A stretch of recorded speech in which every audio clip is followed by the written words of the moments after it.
Arthur, good morning to you. Oh. Colm, good morning to you. All right, boys. Is there a bang of Limerick hammering Cork off Kerry hammering Armagh? No. Why not? Because they've won 30 odd All Irelands. What?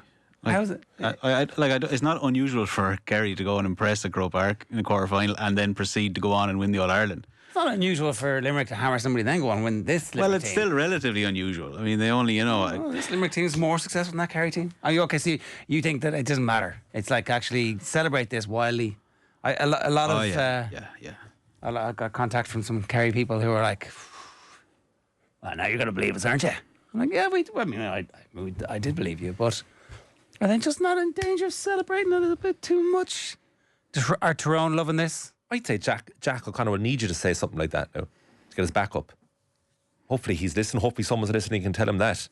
They're celebrating now. They're in a good spirit. They're in a good headspace.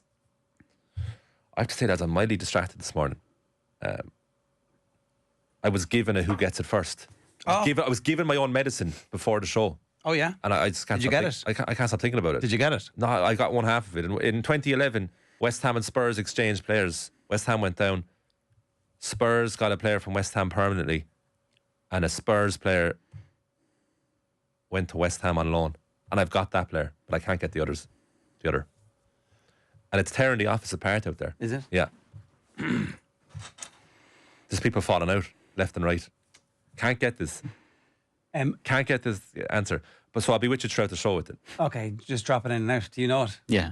Already? Well, when did you get it? What? It was yours. Was it your? No. No, Matthew Brennan. And you got it straight away? Brennan's No, I just got sick. I got sick listening. I just asked who it was. Stop. You didn't get it. You didn't get it. You did a quiz on. You did a crossword. I never said I got it. And you looked down the answers. Can I just revisit? Leaving search, show your answers. I know it. Show your workings. To revisit something on yesterday's show, and I erroneously called Jim McInness a mastermind. Arthur wasn't having any of it. Psychological. Genius. No, that's not. I'm saying it's all relative. It's all relative. Mastermind. You were suggesting he was out on his own. Well, unparalleled. My point is he might. Did I say unparalleled? Well, he may well be a mastermind. But what use is that to you if you're surrounded by similar masterminds? Well, maybe there are many. So, because mastermind is a competition and there's only one winner at the end of it, are you saying that there can't be more than one? No, I'm not. I'm saying if he was going up against, if it was me and him, and I had to try and outthink him in the public relations game, he'd probably do a job on me. But I'm just saying, against people of his own calibre, I don't know if you can say, oh, this guy is far and away better than everyone else around him. Even slightly better would be enough. Well, we don't know if he is, though. Well, he seems to have been in the past. Why? They've won All Ireland in the past. But how often do our Donegal win All Irelands? Well, they've won two. Still only two. Right, so 50% of them. Okay. But so did Kieran McGeeney. And McGeeney also. Would you say after the weekend that no one's talking about McGeeney's being a mastermind after the weekend? Well, I don't think anybody thinks that Kieran McGeeney is an idiot because they lost the weekend. No, but by the same token, it would suggest that you're unbeatable ever. No, it's that not. Doesn't make any sense. Anyway, you're sidetracking this again. No, I'm not. I just like the case to be more than he won in All Ireland. Well, that doesn't convince me. It's not just that he won in All Ireland. All right, we lost one too. He did, yeah. And so again, to your point, unless you always win, you can't be considered. So Simon Fitzmaurice, did he outthink Jim McInness in that 14 final? Well, I think that they had a goalkeeping error that cost them the game. And actually, I'd say no. I'd say that Kerry team probably didn't play as good football as they could have done, but they won. So to the victors, the spoils. Anyway, again, sidetracked. Sorry, go on with your point. Thanks, Arthur. Would you say Pep Guardiola is a psychological mastermind? Because they both did the same trick this week in advance of, Jim didn't. Somebody in the Donegal County Board issued a statement which said that, hey, hang on about here, what's going on? And before the game last night, Pep Guardiola was like, look, this could actually completely blow up our season. We might be absolutely shattered come November, December, which is kind of the thing that we've been saying. Like, when we're looking forward to next season and hoping that it's going to be somewhat competitive as opposed to a procession for, maybe Liverpool, one of the cases being made was that Manchester City and Chelsea will come back from the World Club Championship, despite the fact they've spent $500 million on players each this year, a bit wrecked. And last night, his team Did they play a bit wrecked? I've only seen the highlights. They had many shots, but they're out. Beaten by Simone Inzaghi's Al Hilal. When the adrenaline of defeat wears off, this is going to be a relieved group. Is he a psychological mastermind? They get to go home now. Did he not talk down They the team? get to do it, right? Yeah, maybe this is all working for the best, right? It's only the 1st of July. Happy July and all that. What are they going to do for their pre-season now? Now suddenly they have a load of time. Hugo Viana is their new sporting director. He's taken over. Hugo, Cheeky it's Bigger. about, 6 weeks to the start of the Premier League season? Do you think he wanted them to lose? 2 or 3 weeks off here. This is the players are one relieved bunch, I'd say. When the adrenaline wears off, they'll be disappointed in the moment to lose an extra time to this Saudi outfit. But if you look at the detail of Al Hilal's team, a lot of quality in it, especially at the back. Bono, as he likes to be called, the goalkeeper. João Cancelo, former employee. Great assist from Malcolm's goal. Koulibaly He celebrated that one wildly, did he? who scored. The Atletico left back, the old boy, he plays there. Reynald Lodi, Ruben Neves. They have a lot of quality players at Hilal. Not the biggest shock of all time, dare I say. I mean, I think Scott Parker. It was Scott Parker. That's who Spurs signed from West Ham. I need that confirmed. But it was Scott Parker. Yeah, no, that's correct. Delighted with that now. And David Bentley went the other way. Just to let you know. He went on loan. right. Yeah. That was after he'd fallen out with Harry. Yeah, when he poured the bucket. Well, that was a few years earlier. It is. Sorry, Pep Guardiola absolutely wanted to win this Why? because he said he did, and he said he wanted to reset his season and burn off last year, and this was the start of the next year. Not really, though, was it? Like That's what he was it's a saying. continuation of the last year. Yeah, I know what it is. And they've signed 5 new players. He'll say a lot of 6. things. I still don't think it matters at all. I don't think it like. I think that's wrong. Why? Maybe Because if you bought the FIFA hype with this, doesn't make a blind bit of difference. Have you? I honest to God, I'm not saying this thing. I have not seen a minute of this tournament. Oh, that's what the cool kids say these days. Genuinely Everyone's haven't. saying that. I haven't seen a second of it. It's not a thing. It I hasn't like even. doing. I like watching the highlights of it. It hasn't even crossed my mind to A watch nice it. start. But Nice that start, doesn't mean you know? that it doesn't mean something to Man City. Arthur. Yeah, I realise that, like, you know, this might be you're not Pep Guardiola. You know, Not yet, no. Good ambition. I like it. I like his 5-year plan. No, but look, if as happened, right? Say they went on, they won it, and by December they are goosed and out of it. No one's saying, well, at least they got the Club World Cup in the back pocket. Well, this season's a success. He's got you there, Ger. Nobody cares about it. sorry, I disagree. I think that if you're Man City and you enter a competition and the prize money is as lavish as it is, for which the players were no doubt getting inducements, they don't go there and decide that they're sure. One of the things, you see the way the players celebrate winning the Nations League, right? Oh, this No, doesn't that's matter. different. It's That's a series of friendlies. How's it different? Because it's an international thing to it as well. There's a different aspect to it. I do think that's different. I think there's something different winning something for your My country. point is that players are competitive beasts and they're in a competition. It's a tournament feel to it. You're away from home for more time than you would be on a normal pre-season thing, and the rest of the world has taken it seriously. I also think that Man City clearly took it seriously by signing a lot of players. We see how seriously Real Madrid took it by spending 10 million quid to get a player available 3 weeks earlier than they would have had to not pay anything for him. Oh, good point So there. the Good notion, point. the notion that the teams aren't taking it seriously because you're not taking No, it there's seriously. an Good interesting point thing. by That's Ger. different. Good point by Ger. There's an interesting thing in that, though. Do you think they signed Trent Alexander-Arnold in early to win the competition, or to benefit from the fact of the publicity that will surround it while there are eyes on the competition in a market that they're desperately trying to attract viewers from? Not exclusive things. Well, Both they run in parallel and run in tandem. yeah. Why did they insist the new manager comes before the competition? Why which? Why didn't they let Carlo Ancelotti take over for the tournament and Well, see because out you his can't, contract if it you doesn't can't matter? really have Xabi Alonso not getting in there until the middle of July if they go all the way in it. Like, that'd be nuts. It's... The players were taking it seriously. I Pep think- Guardiola was taking it seriously. I And Pep thi- Guardiola is out of the competition, beaten by a team from Saudi Arabia. It is a continuation of the failure, the season of failure, the stink. Oh, no, wait. No, the it was the stench around start Manchester of City. next season, and now it's the end of the last season. That's what Like, he said. It's not like... That's I what think he said. Colm has I don't agree with it. Arthur, I didn't say I said it. You missed that point. Colm has it right. You're saying about it, I'm sure in the moment they wanted to win the match. I'm not saying that. And but in the I'm overall telling scheme you now, of things. the Pep, the end of Pep at City is more proximate than it was yesterday at this time. Well, obviously. That's just a process of time. One day, I'm saying it's accelerated significantly But because he's been there of it. nearly. I don't. Obviously, think so. Because obviously of the club one work. day, yes, of course. This second is post the last second, obviously. I don't know if there's no kind of barometer for that. There's not. You can't just say because. Let's wait and see. He Let's wait and said. see. I think But what's the measure of it? If they go on and win the league, what then? What will it have been? I don't think they're going to go and win the league. Yeah, but we did last year and they didn't. So it doesn't really matter what we think. I'm saying if they were to go on and win the league, how would you look back on this now? If they go on and win the league, I will. I'll eat humble pie, and I'll say you were right and I was wrong. I'm not saying they'll go on and win the league. It sounded like you were.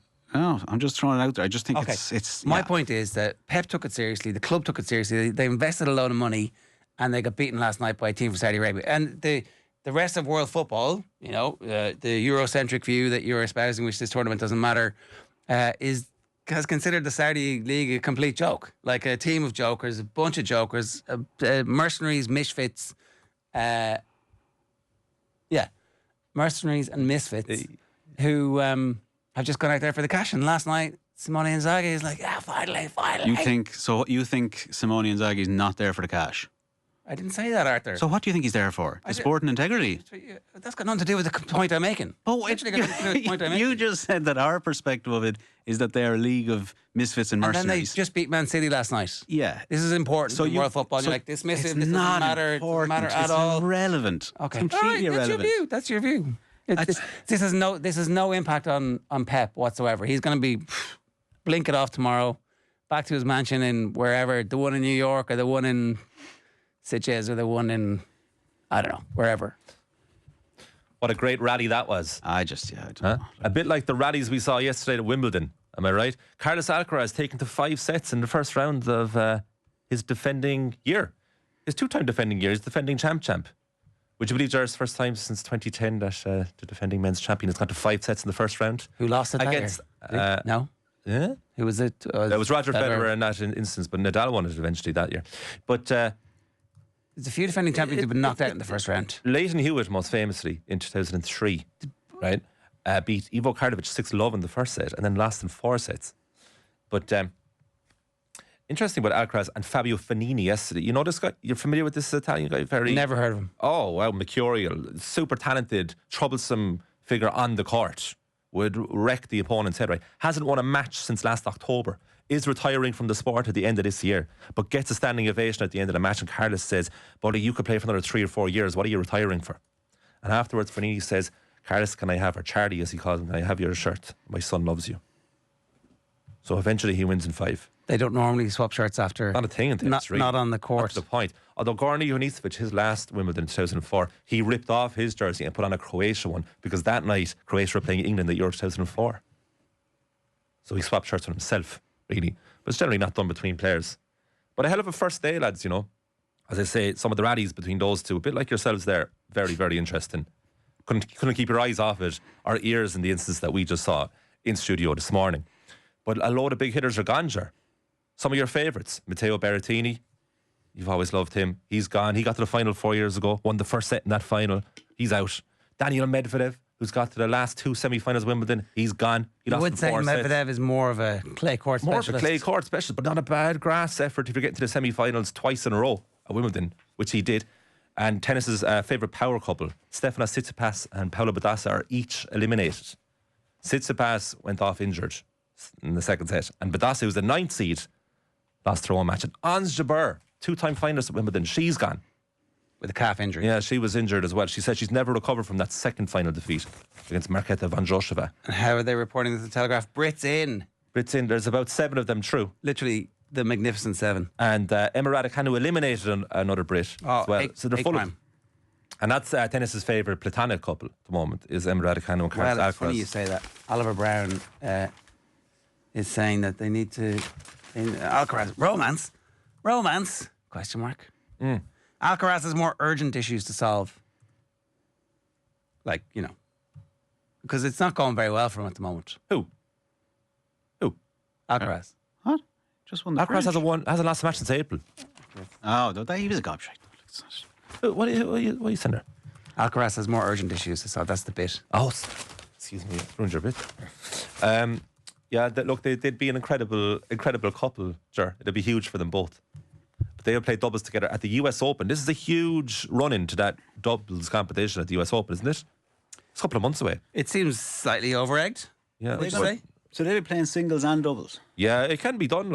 It can be done. It's like the dual player. Venus Williams used to do it all the time with Serena, I think. I guess in doubles. Shorter You games. you rotate. Andy Murray played the old doubles here and there. It'd be unlike though for your prime, like for Alcaraz to be jeopardising potentially his singles. I see this the peak of his life, really, isn't he? He's so fit, like you just go all day. And the doubles is best of 3 in the mixed. And there's not as much running in it. Yeah, you do cover your one side of your court, really, basically. Oh, what's The emotional toll might take him. But what's the benefit of it? Well, what's the benefit of Man City winning the Club World Cup? It is genuinely a discussion that we could have all day. Nick Kyrgios, if he was here, Arthur, would tell you that he is a Grand Slam champion. Yeah. And he would say to you, what the hell do you mean, Nick? And he was like, I won the doubles. So would Luke Jensen. Yeah. And do you call Luke Jensen a Grand Slam champion? Well, that's what his sub is on the. But he is. I know, but in the sport, I suppose it's not really too. It's not. It's a funny thing you mentioned, right? It's not seen outside of the sport certainly as anything to get excited about. Yeah. Dare I say, a bit of a freak show. It's seen as they put the doubles final on. Do you know they put the doubles final on after the men's singles final at Wimbledon? They put the mixed on. So like half of them are gone. They put the mixed Did I on. not say mixed? I meant mixed. Yeah, they put half the crowd is gone. Well, I think the crowd sticks around for that. Well, I think you're being contrarian. I think you're being contrarian. It's like I think the crowd goes and the atmosphere. No, because heads along to the Brits, pub with it. The Brits, when they were absolutely shit at tennis, won the mixed. There's another word that you could have used there. Now. Well, for the love of God, why? I'm doing my best not to curse these days. Well, you're not very good at it. The Brits, Joe Jury and your man. There's a side of a bed that he has the option to get out of every morning, and he has chosen the other side. No, anyway, the Brits won it, and it was a big deal. It led the news on the main. Who? The main. Oh, if you were listening, you'd actually have heard what I said. What are you saying? Very rapid. doubles. I know, there's nothing you can do with him. The doubles matters to the Brits because when they were terrible and they didn't have a men's player. This is pre-Hemman. Yeah.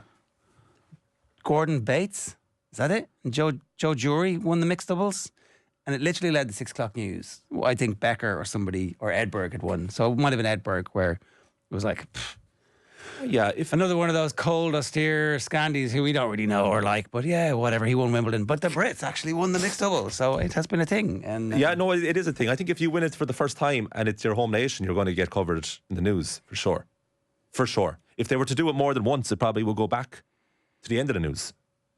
It's a record-breaking day. 7 Brits, first time that they've had 7 on a single day in the Open era, which of course we all know is what? When's the Open era? 60s? When's the Open era?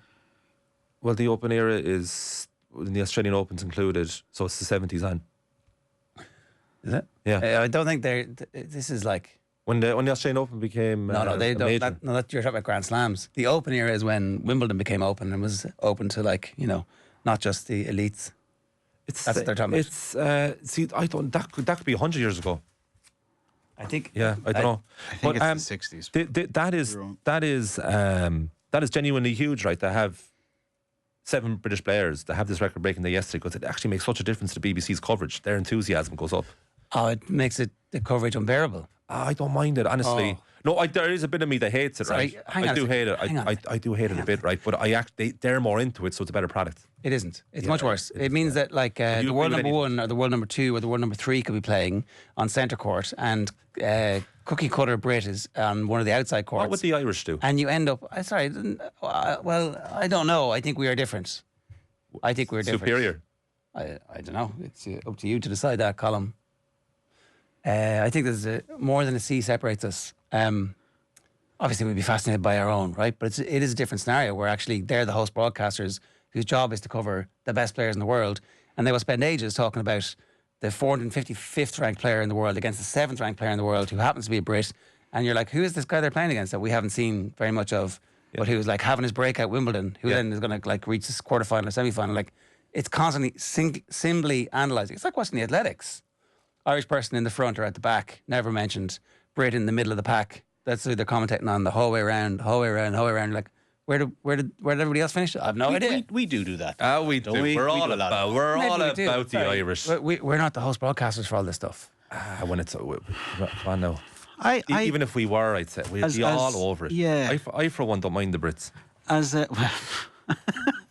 I'm not echoing that, but I do understand.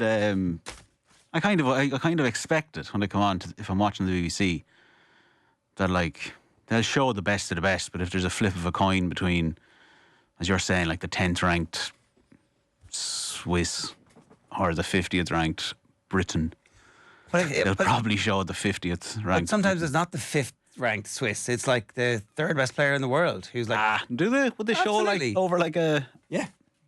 I don't know about that, but I mean, you've all the thing on the red button. That's that's just my experience of watching them for a long time, and like I don't know. I find Andrew Castle. Oh my God. Yeah, well, Castle pluralises. Would you want give him the respect he deserves? Would give you him want two Castles. commentary teams are? I don't know. I think. What would you want from them? Just to be like I want he wants a bit of objectivity in his tennis. Really? Right. I much preferred Becker. I preferred the Yanks commentary. They didn't want them back. Well, he was on Eurosport for the. They had the option. So Eurosport's gone. He was on not in Europe. He was on Eurosport for the French Open coverage. Someone makes a very there's great comments in here. Really strong stuff this morning, everyone. John McEnroe was a great doubles player. That's true. But I couldn't vouch for him being an active doubles player at the time when he was in his pomp as a singles man. No. He played with his brother, didn't he? Yeah, that rings a bell. Pat or something. Do you remember this? Sure, you might remember it. His brother played for Ireland in the Davis Cup. That's interesting. Good fact.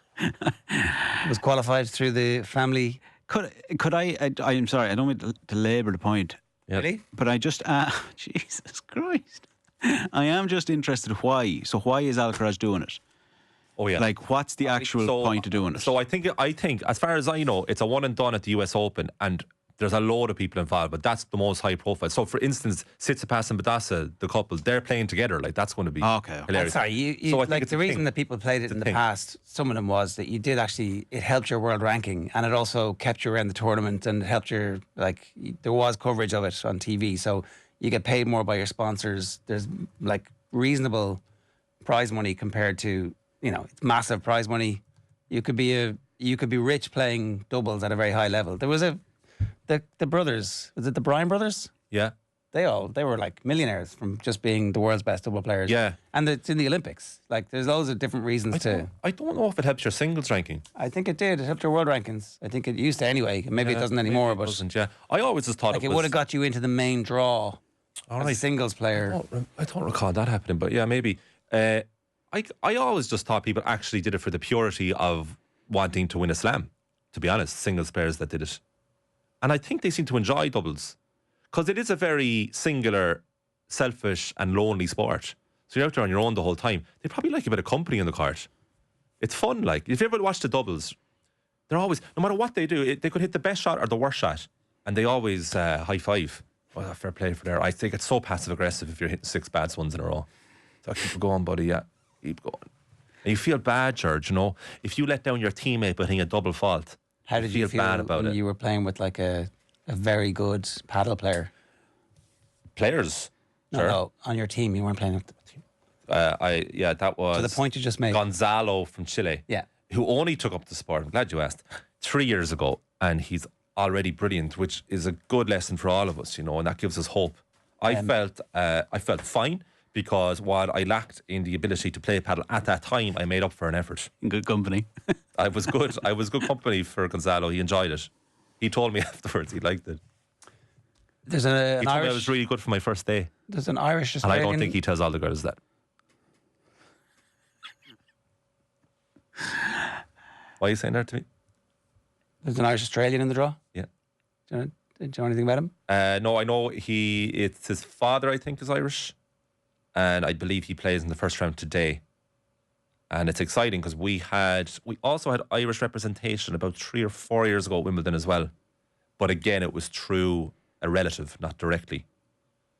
It's been an awful long time since Conor Nyland, put it that way. But hopefully, want to get there bit by bit. You'd totally stick in this guy in the Davis Cup team if you were. Totally. He might not make it for Australia, but. Yeah, Australia are still fairly strong. I think Alex de Minaur is their best player. He's no world beater by any means, but I'd say overall, obviously, to be far stronger than Ireland. But yeah, we're just longing for the days where we have a direct representative. Imagine we had an Irish player playing at Wimbledon. It would be absolutely massive if we had a player in centre court, for example. I don't know when the last time an Irish player, like a person actually born and raised in Ireland, played at centre court. I really don't know. A clue. And I wouldn't expect anyone to know. And if they do, that would be fantastic to find out. Where did Nyland, where did he play? Outside court. I think he got as far or as close as court 2, which is third. Right. Yeah, I think. I can literally ask Conor that. Why Confirm it. have Ireland and Britain produced so few? Well, Britain highly too, but I suppose competitive? by the logistics of Britain, they should produce more. Not just pros, but highly competitive. Well, pros. tennis is a massively participated sport in Ireland. Tennis court around the corner wherever you go. Yeah. But I thought, in terms of producing professionals, I don't think we have the variety of courts or competition within. So if you really have a chance of making it, you have to move abroad. It's the tiger parenting. We lack too much. We don't have. We produce a lot of golfers.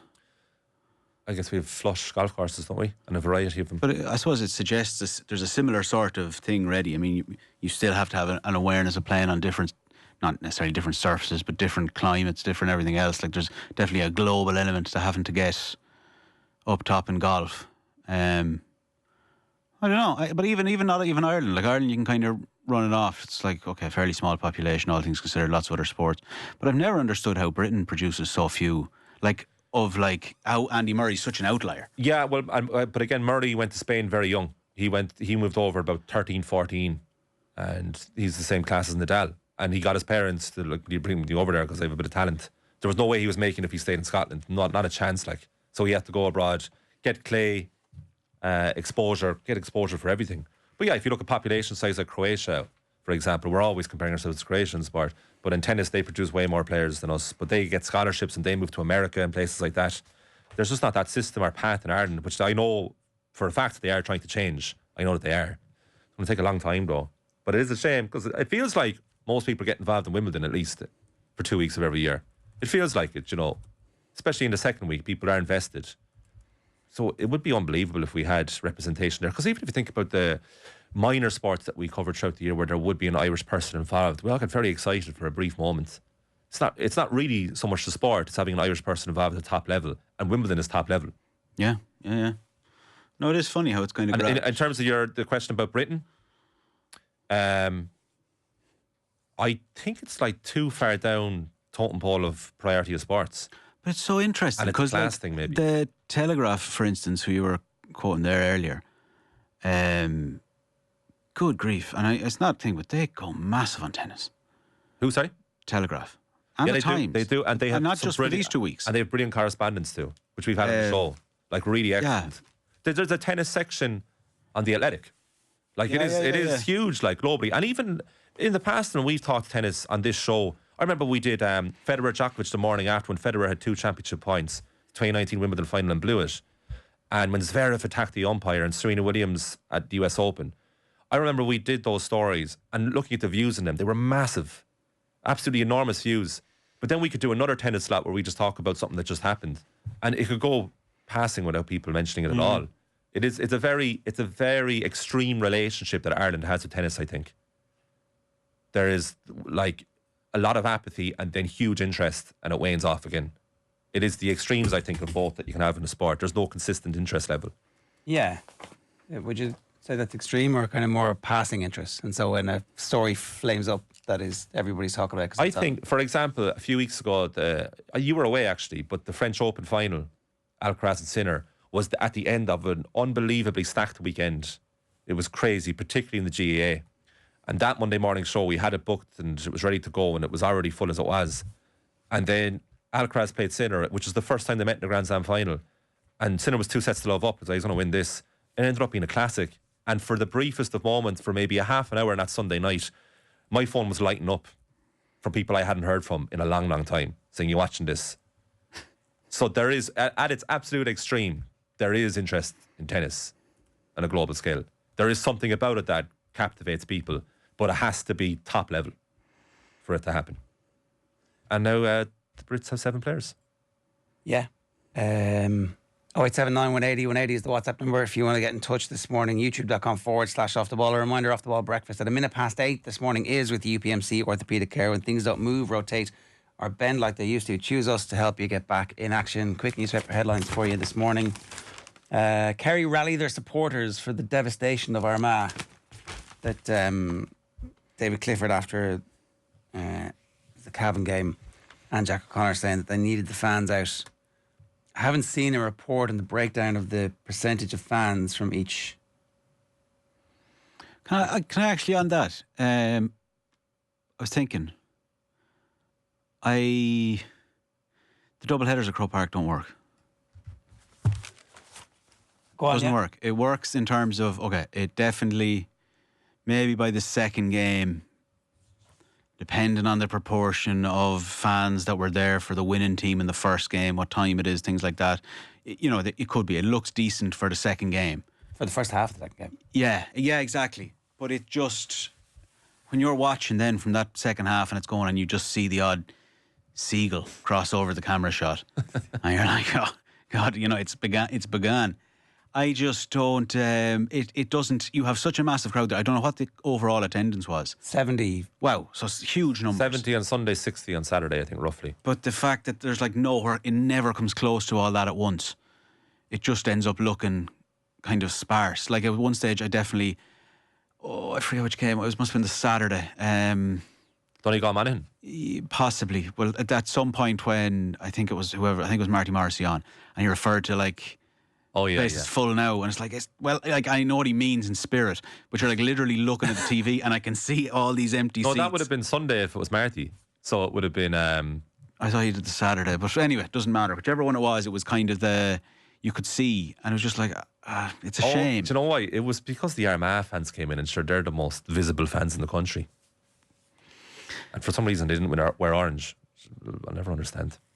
But yeah, I guess this comes back to me, the promotion of Gaelic games is they could have sold it as a festival of football because it's festival season.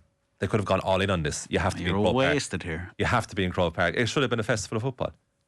That's a great idea. Croke Park is the venue. Get your ticket. Yeah. Have some in between. You have 4 headline acts. You can't come in and out. That's the only problem. That is serious. That is a very salient point. A buddy of mine went into a game early recently for a double header. And I was supposed to meet him beforehand. And he went in and I was like, come out there again and we'll go to the pub and go to the match. And he was like, I tried it. They won't let me back in. No re-entry. No re-entry. Makes no sense. Makes no sense. If you can re-enter... I agree. If you can re-enter, can't you pass your seat on to somebody else? I think it's a bit of cynicism. They have the thing now on the phone though where you can't... with the e-tickets, it's you can't screenshot them anymore. Yeah.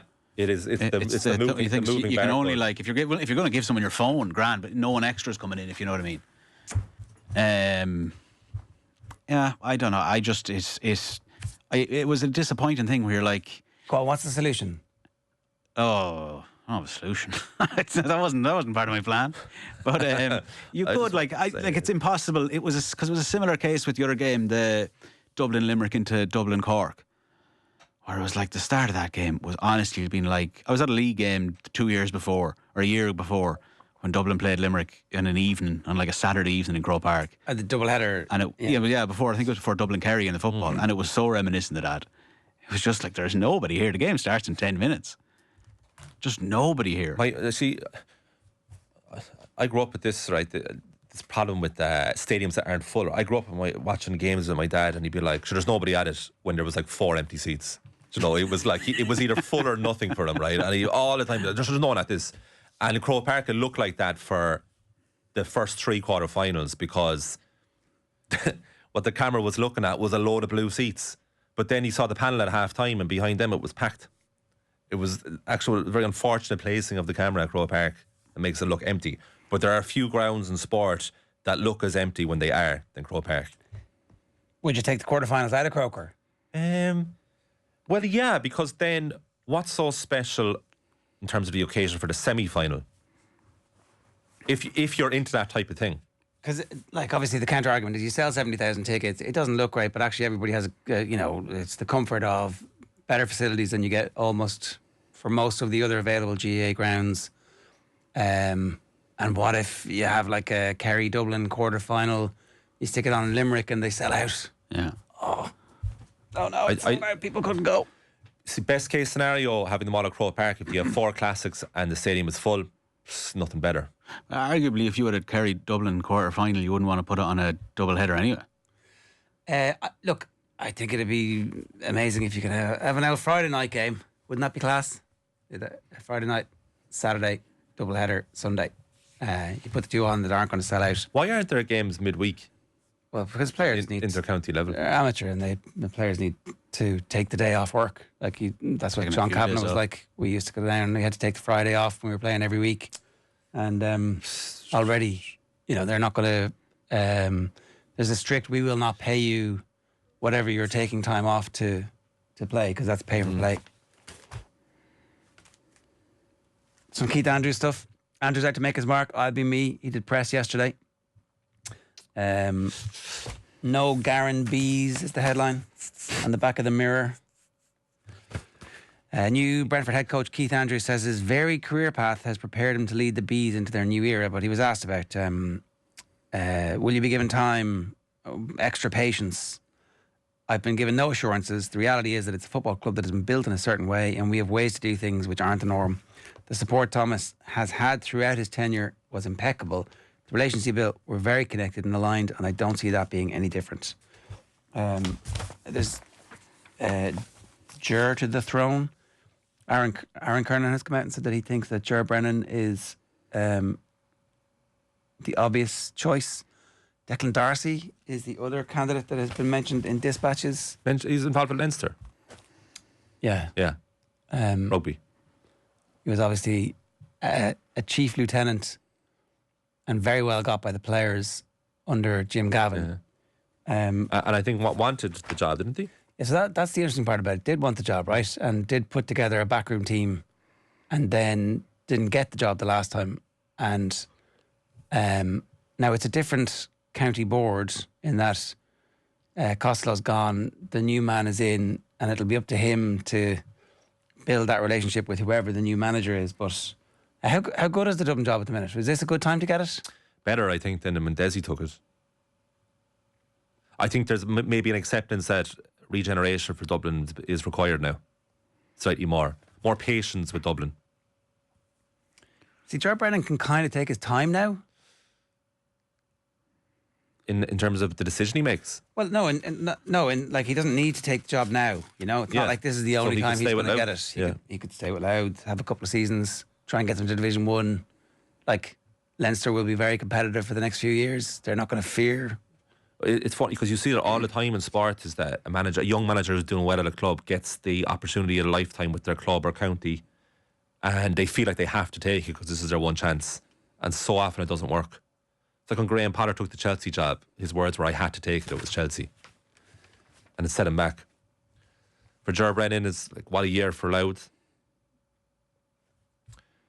Can he go better next year with them? So is it actually a smarter move to Dublin? Has he done all he can with Louth? Can Louth actually improve? Or does he actually wait for another job? Like, he's not going to say, well, I'll take the Roscommon job because it's vacant. Because it's another option. Maybe I can finally conquer Connacht again for Roscommon, so I can be the provincial king, and then eventually I'll take the Dublin gig. But it's a big risk, because then the Roscommon job doesn't go well in this hypothetical world, and then you're way down the list. So what would you, if you were conciliary? Well, should Frank Lampard have taken the Chelsea job that time? The first time? Yeah, but Ger Brennan has a bit more to him. Well, yeah, look, Lampard got to the playoff final. But yeah, Ger Brennan does. Exactly. What would I do? And also, that Chelsea job was... When I make any decision in life, really, it always comes down to, you only go around once. Do it. Do it. And then work backwards and figure it out. Because you only go around once could be like, don't do this. Whatever you do, don't wade into this. No, there's nothing better than saying no when you have the gut feeling and everyone's like, you should do that. No, that's not right for me. But if you're undecided, I would generally go with yes. I think so. You have the chance to come in and redeem. You know, imagine coming in as a Dublin manager now and be Is like, redemption required? But well, even the fact that if you come in as Dublin manager now, Especially if Kerry win. yeah, but I think it's a good job. I think it's a good job. You get kudos for winning the Leinster Championship. Take it back off Louth. Unthought of. Joe Brennan comes in and takes it back off the team he won it for. It'd be, it's such a boost. And you're like, oh, geez, now we're kind of humming again. Okay, so it's the perfect time to get it. Kind of, unless the players aren't there. It's good. It's a good time. It's hard to know, like. Jim Gavin's time was probably perfect because they had won and then they lost it. Yeah, it kind of depends how dire the scenario is there, and kind of depends on For how. Dublin? Yeah. But we've seen like Brian O'Leary had a fine game there. Started suddenly at the weekend. It was his fourth championship game. He played very well. It can't be that dire as well. Like Killian McInness has been great this season. Yeah, and like just get Con fit. Well, in fairness, now you did say yesterday, like we can't rely on this guy ever being fit again. Yeah. So Con's going like a decade, isn't he? Something happens here where you give him all the year off until. Well, the question: who's Dublin's second best player after Con? If I was, And I don't expect an answer to that either because I'm not sure who it is. If I was in with Bugler, isn't it?